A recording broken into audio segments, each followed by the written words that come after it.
Dans l'Haftara de Parashat Vayigash, le prophète Yechezkel dit que lorsque Mashiach viendra, le roi David, qui fait référence au Mashiach, va régner sur le peuple juif. Mais il y a une répétition. Il dit une fois, Avdi David Melech Alem, que mon serviteur David va être roi sur eux, donc sur le peuple juif, ce qui fait référence donc au roi Mashiach, qui va régner sur le peuple juif. Et quelques versets plus tard, il dit, David Avdi Nasi Lahem Leolam, que David, mon serviteur, va être leur chef à l'éternité. Pourquoi cette répétition? Le rabbi explique qu'il s'agit de deux périodes.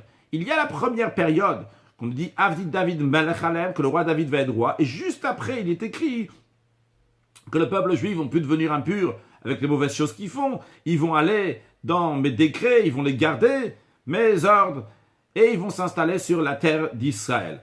Après, on passe à une deuxième étape. Le prophète dit, David, mon serviteur, va être le chef du peuple juif.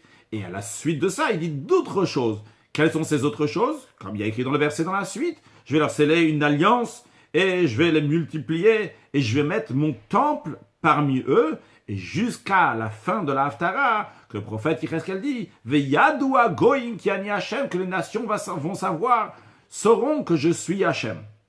Bien, donc on a deux étapes.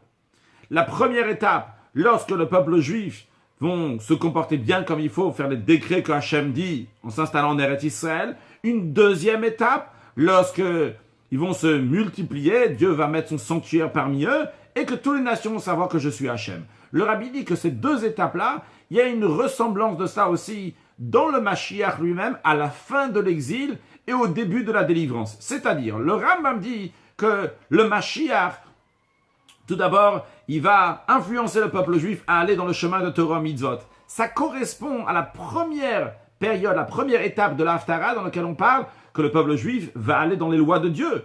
Et dans ces cas-là, le Mashiach, il est Becheskat Mashiach, il a la présomption d'être Mashiach lorsqu'il a tous les critères que le Rambam cite là-bas. Mais le Rambam dit, après, pour être Mashiach, pour être Mashiach sûr, pour cela, il y a besoin qu'il construise le temple à son endroit, qui correspond à l'Haftara, le fait que Dieu dit, je vais mettre mon temple parmi eux, je vais résider parmi eux, et à la suite de ça, Mashiach va influencer le monde entier, qui correspond à ce qu'on dit dans l'Haftara, Yadua goyim ki ani Hashem, que les nations du monde entier vont savoir que je suis l'Éternel lors de la venue de Mashiach now.